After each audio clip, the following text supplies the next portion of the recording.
Une semaine de campagne et déjà, le ton est donné. Entre discours forts, mobilisation massive et premiers incidents, la course à la présidentielle ivoirienne 2025 s'annonce explosive. Ou alors des débats de personnes. On devrait avoir des débats. Hier, il y a eu face aux électeurs. Aujourd'hui, il y en aura. Il y en a pour tous les candidats. Et puis en face, des visions qui devraient s'opposer, mais ce n'est pas le cas. C'est des débats de personnes. On est depuis 1 an ou 2 ans dans des débats de personnes par un concours de circonstances. On ne parle pas d'idées. Et même d'ailleurs, quelqu'un a dit il n'y a pas d'idées nouvelles. Mais il y a eu des débats justement dans la société. Il y a des débats importants. La polygamie, le code de la nationalité à réformer, le code électoral qu'il faut changer, la CI qu'on dit de la changer. On la change comment? Sur quelle base? Quelle est la loi à faire? Quels sont les partis politiques qui ont proposé que désormais, dans la prochaine loi électorale, il faut déterminer la date exacte de révision de la liste électorale? Quels sont les candidats qui proposent des modalités de révision de la liste électorale? On attend des idées, on attend des réformes. Il y a des débats de société à faire, mais personne, il n'y a pas cette audace. On nous dit qu'il faut construire des trains, qu'il faut construire des surfaces maritimes, qu'il faut réformer la CEDEAO, qu'il faut sortir du franc CFA. C'est des débats de tous les jours. Quelles sont les propositions nouvelles qui choquent?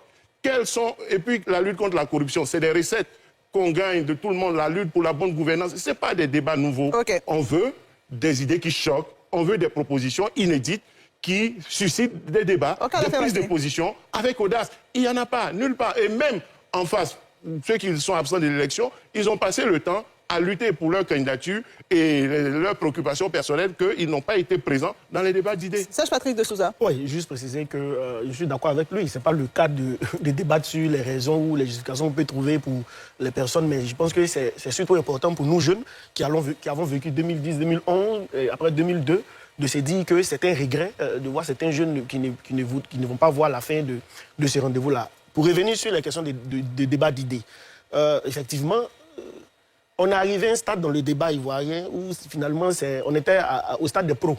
C'est-à-dire on est pro-temps, pro ceci, pro cela, sans toutefois mettre au centre les débats constructifs qui vont essayer de proposer des choses pour améliorer. Je reviens sur l'idée concrète du code électoral.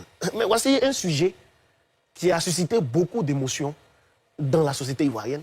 Et aujourd'hui, lorsqu'on regarde les candidats, personne n'aborde cette question. On prend le cas sur la nationalité, on prend le cas spécifique de Thiam, on a vu tous les débats qu'il y a eu dessus. Mais personne ne propose cela. Cette même loi, on dit c'est une ancienne loi, mais pourquoi ne pas aujourd'hui la voir un candidat dit, bon, comme on dit c'est une ancienne loi qui a créé tout le débat, on va essayer de réformer cela. C'est important. Mais pourquoi est-ce qu'on n'arrive pas là? Tout simplement parce que nous ne sommes pas encore sortis véritablement de cette spirale. Et c'est d'ailleurs pour cela, peut-être Jean-Luc Billon essaie de se démarquer. Et le discours de Don Melo essaie de se démarquer de la situation pour dire que, mais attends, depuis près de 10 ans, 20 ans, on est dans un type de discours, on est dans un type de démarche. Pourquoi ne pas changer de démarche et dire que maintenant, là, allons aux unes, allons débattre des idées, allons proposer une nouvelle version de nous-mêmes, une nouvelle vision qu'on peut proposer aux Ivoiriens, parce qu'un parti politique qui est au pouvoir depuis maintenant 15 ans, mais le parti politique vient défendre son bilan et dit, moi je vais continuer dans cette perspective. Lorsque le parti vient, il ne va pas dire, voici ce que je vais faire. Non, c'est le candidat qui est en face là. C'est lui qui va dire, ce que tu as fait là, ce n'est pas bon, c'est pourquoi moi je viens proposer telle chose. Après cet instant, ce parti-là va se dire, mais attends, voici ce que je propose. Mais s'il n'y a rien en face, mais tout simplement va donner des instructions. Mais comment est-ce qu'on peut dire qu'il n'y a rien en face quand on sait que les candidats ont donné des programmes, des projets, des projets. Ils ont fait des propositions. Et justement, j'allais vous proposer d'en parler au cours de la campagne, ce que vous avez entendu, ce qu'on a lu comme programme de gouvernement proposé. Je continue avec Bomba Alès qui avait demandé la parole. Et puis, en quelques minutes, pour vous rappeler qu'on a peut-être 30 minutes pour refermer cette partie avant d'aller face aux électeurs, sur notamment ce que vous avez déjà entendu des différents projets de société des candidats, leurs propositions. Comment vous les analysez? Bon, Alex. Alors, je n'ai pas voulu m'attarder sur les différents aspects qui ont été évoqués ici, qui me semblent être peut-être rédhibitoires, dans la mesure où on pourrait faire et refaire le monde avec. C'est du déjà entendu, c'est du déjà vu. De façon concrète, je crois que c'est l'objet de ce débat. Qu'est-ce qui se passe sur le terrain? Comment les électeurs se comportent-ils face à ceux qui leur font des propositions? Je suis d'accord que d'une manière philosophique, voire historiale, on puisse revenir sur un certain nombre de considérations sur lesquelles, bon, forcément, on ne sera pas d'accord. Parce que les blocs, depuis 1990, peut-être même avant, sont déjà constitués. Et je ne suis pas certain, la longue et petite expérience que j'ai pu avoir depuis un certain temps, ne m'autorise pas à affirmer que c'est du jour au lendemain que la Côte d'Ivoire deviendra une nation homogène, que les factions qui, jusqu'à présent, constitue l'obstacle majeur à une Côte d'Ivoire apaisée, très fraternelle, comme elle le fut, et qui produisit les effets qui nous ont permis d'arriver au stade où nous sommes arrivés, une nation enviée dans Afrique de l'Ouest, et même au-delà. Mais tant qu'on n'en arrivera pas à accepter ce que la loi, que d'aucuns se plaisent à reconnaître comme étant des chantres qualités, ne sera pas appliqué ou observé.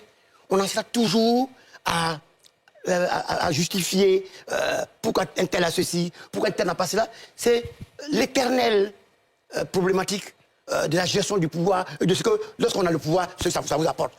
Ce sont des lamentations à qui mieux, qui n'ont plus de respect pour les valeurs. Elle le dit, et c'est vrai. Dans les régions, le petit peuple, tu as pris un exemple, ça c'est un exemple micro, sur le périmètre d'Atekoubé. Mais allons-y au-delà.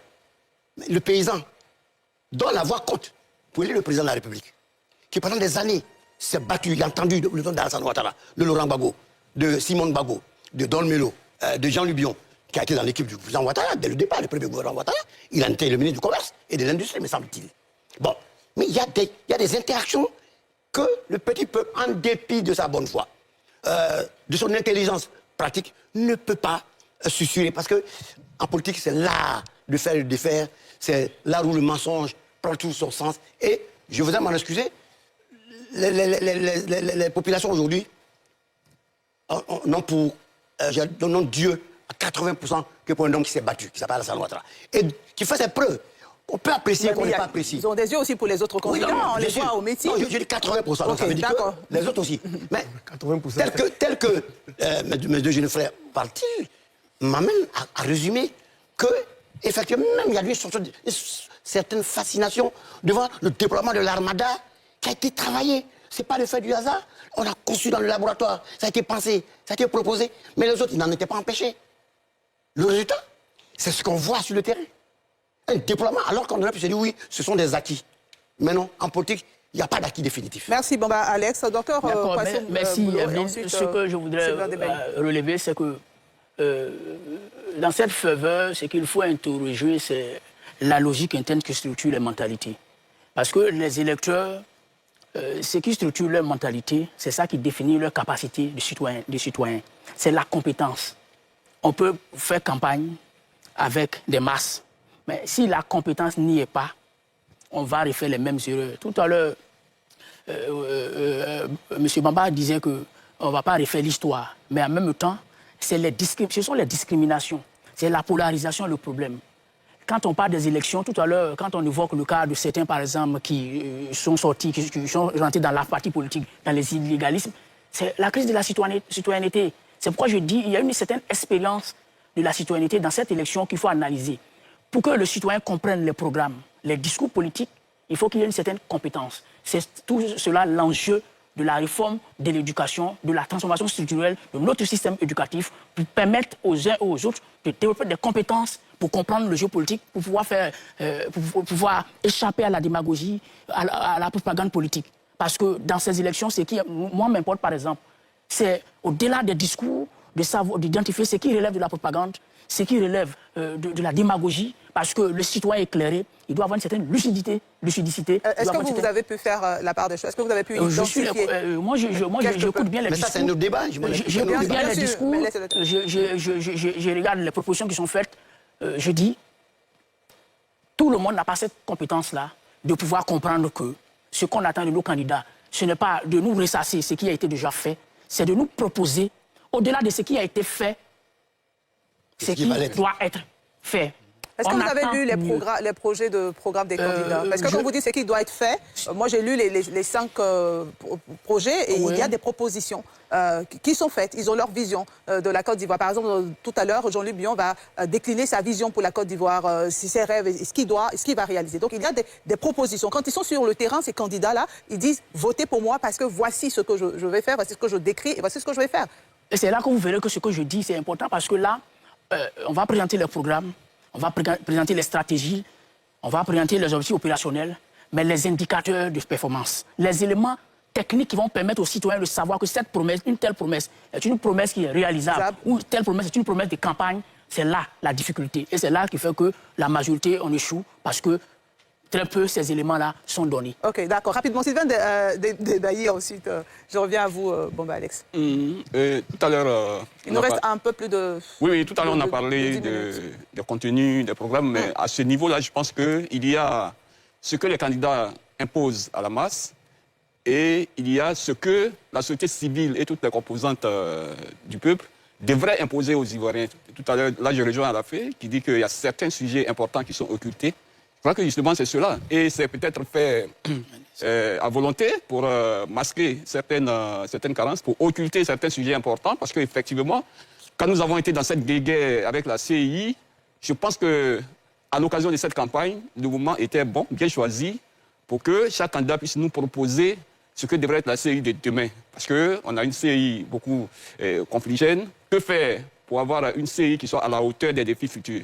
Il y a donc ça. Donc ça, au moins, c'est soit la presse ou bien la société civile qui devrait imposer ce débat. Mais aujourd'hui, ce n'est pas le cas parce que je me dis que l'élection aurait été plus inclusive, qu'on aurait peut-être vu autre chose. C'est pour cela que dans un pays, il est bon de faire la régulation, en tout cas de ceux qui doivent nous diriger, par le peuple que par la volonté de quelqu'un. C'est-à-dire que c'est le peuple souverain qui doit choisir ses dirigeants, simplement, et non que quelqu'un impose sa vision ou bien choisisse des candidats qui doivent aller à une compétition. Parce que c'est ce que nous avons... En tout cas, c'est l'impression que moi j'ai. Deuxième chose que je voudrais relever, je crois qu'au regard de ce qui nous est donné, je pense que tout à l'heure, nous avons dit qu'il y a un seul candidat, un candidat qui émerge, en fait, du point de vue de la mobilisation, du point de vue de la logistique qu'il déploie. Mais cela va nous amener, plus tard peut-être, à légiférer sur certains aspects de la campagne. Pourquoi en Côte d'Ivoire, on ne limiterait pas, par exemple, les budgets de campagne pour que tous soient sur le même pied d'égalité? Pourquoi en Côte d'Ivoire, le soutien que l'État apporte aux autres candidats qui vont donc concourir pour avoir des suffrages, pourquoi le soutien que l'État doit leur apporter ne devrait pas être codifié? Il faut le codifier parce que, par le passé, du bon vouloir du président de la République, par exemple, il peut dire, j'apporte 100 millions à chaque candidat. Ça, c'est son bon vouloir. Mais si c'est codifié, chaque candidat va avoir les moyens pour faire campagne. C'est vrai qu'il cherchera ses propres moyens, mais il faut que c'est au nom de l'État, c'est pour gérer la Côte d'Ivoire, c'est pour l'intérêt général qu'il va concourir. Donc il faut que cet État-là puisse lui apporter les moyens. Aujourd'hui, on a des candidats qui ne peuvent même pas faire un cortège, qui ne peuvent même pas organiser un rodéo en ville. Pour vous, parce que c'est une question financière? Je crois que c'est bien dommage. C'est une question financière selon vous? Oui, il y a sûrement une question financière, parce qu'une campagne électorale, ça coûte cher. Aujourd'hui, le RHDP qui est au pouvoir, on ne sait pas quelle est la limite entre les ressources de l'État et les ressources propres du RHDP qu'il engage dans cette campagne. Donc, on voit toute cette armada, et puis on est heureux. Moi, je pense qu'on devrait être gêné. Si on regarde bien, on devrait être gêné parce que je ne peux pas être seul sur le terrain, avoir tous les moyens, et puis les autres n'ont rien, et puis on va à une compétition. Okay. Je ne sais pas où est l'équité. D'accord. Messieurs, je veux rappeler, il nous reste 8 minutes pour refermer ce thème. Je vous ai vu prendre des notes tous, donc on va essayer de distribuer ces 8 minutes au Bomba Alex, mais vraiment très court pour permettre aux autres de s'exprimer. Je voudrais tout simplement... Ensuite, à la fait Patrick de Souza. Je voudrais tout simplement relever ce que Sylvain a dit, le sourire que j'esquisse. En 2010, l'armada, si ça n'est une armada, que les gens prétendent regarder parce qu'autour du président Ouattara, il y a un tel fourmillement de convictions, est pratiquement la même armada de 2010. Regardez, dans l'histoire, vous y verrez les mêmes images, les mêmes avions privés, les mêmes hélicoptères privés et le même personnel politique. Rien n'a changé pour vous? Non, je ne crois pas. Je ne crois pas. C'est à cela que... Non, j'en arrive, Sylvain. Okay. Sylvain. Pour que tous les candidats aient les mêmes moyens. Laissez-le terminer. Nulle part dans le monde, déjà qu'on n'a pas suffisamment de temps. Les candidats ont eu les mêmes moyens. Nulle part. Même aux États-Unis. Donc limiter le budget de campagne. Non, mais attends, tu n'as pas la preuve matérielle que le budget de campagne dont tu parles apporter la plénitude de la preuve que ce que tu dis est la vérité. 2 minutes pour terminer. S'il vous plaît. Ça devrait être codifié. D'accord, on a noté cette proposition. On a noté. Laissez-le terminer. Bon, allez, je vais vous donner 2 minutes, mais vraiment 2 minutes. C'est Sylvain qui... Merci de ne pas le perturber dans sa prise de parole. Que cela soit su. Ouattara a toujours eu ce même monde. C'est un attachement viscéral et sentimental que rien ne justifie, sauf peut-être des incantations divinatoires. Ça, c'est lié à sa personnalité intrinsèque. Personne ne peut me démontrer le contraire ici dans ce pays. Ce sont les mêmes foules, depuis hier à aujourd'hui. C'est le même engouement, c'est le même personnel politique, ce sont les mêmes archétypes. Bref, alors, J'en reviens à mon jeune frère qui tout à l'heure parlait d'un certain nombre de sujets importants qui ne sont peut-être pas encore évoqués. Moi, je pense qu'il y a un dress code, si on peut s'exprimer, dans un pays où, pendant longtemps, les jeunes gens ont été imbibés à la source d'une politique depuis quasiment 25 années. Houphouët, Bédié, Gueye, Gbagbo, Ouattara. Peut-être sans doute apparaît-il aux yeux de beaucoup de gens que Ouattara, il est au pouvoir depuis trop longtemps déjà. C'est tout. Parce que Bédié a gouverné de 1993 à 1999. Gbagbo de 2000 en 2010. Il y a eu l'intermède de Gueye. Et puis il y a Ouattara. Lorsqu'il arrive, mais il a une politique, il y a une histoire, une relation affective avec certains segments de la société. Et on ne pourra pas faire l'histoire ce soir, malheureusement. On ne pourra pas faire cette histoire-là. Je vais donner la parole à Alafé Ouakili. Alafé. Mais il faut dire qu'une campagne, il faut estimer, elle peut coûter combien? C'est peut-être entre 500 millions et 25 milliards. Maintenant, quel est le bon montant? Je pense que la réflexion peut être lancée. Nous tous, on est d'accord. Comment faire en sorte que les candidats soient sur qui a souvent dit qu'il faut légiférer, mettre la clarté. Et c'est une préoccupation qui n'est pas nouvelle. Avant le pouvoir actuel, d'autres ont été au pouvoir. Ils n'ont pas légiféré. Peut-être c'est le moment de son... D'autres ont été au pouvoir, ils ont profité des avantages du pouvoir. Depuis le président Houphouët-Boigny, qui disait on ne regarde pas dans la bouche de celui qui grille l'arachide. C'était une autre forme. Il y a eu des expressions comme ça, la terre appartient à ces... Bon, après, on a changé. On a mis des normes nouvelles de gestion, mais la Côte d'Ivoire a été construite sur ça. Il faut changer. Donc, on est d'accord pour la transparence. Pour être maire, on ne doit pas dépenser plus de 25 millions. Pour être député, on ne doit pas dépenser plus de 50 millions. Pour un candidat à l'élection présidentielle, on contrôle. Oui. Même si tu es élu, si tu as dépensé plus de 10 milliards, tu es invalidé, le Conseil constitutionnel doit être indépendant, intègre. Il faut mettre des règles de la démocratie. On doit y arriver. Je ne sais pas à partir de quand. Je pense qu'on peut mener là aujourd'hui la réflexion en rappelant qu'en 2010, le RHDP n'était pas au pouvoir.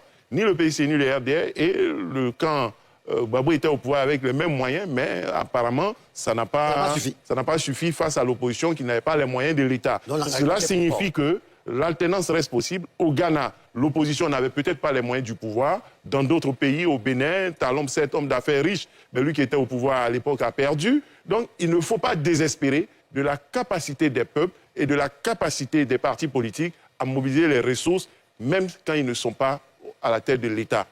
Voilà. D'accord. Je voudrais faire des précisions. Peut-être c'est une analyse qu'on va faire sur pourquoi est-ce qu'on dit qu'il y a vraiment une sorte d'imposition du RHDP dans cette campagne. C'est peut-être parce que ceux qui sont en face n'ont pas eu le temps de se préparer comme il faut. Souvenez-vous que Don Melo, c'est carrément à moins de 3 mois qu'il a annoncé qu'il serait candidat. Il ne va pas avec une machine, il ne va pas avec un parti politique. Jean-Louis Billon, c'est vrai que depuis longtemps, il dit qu'il s'y préparait.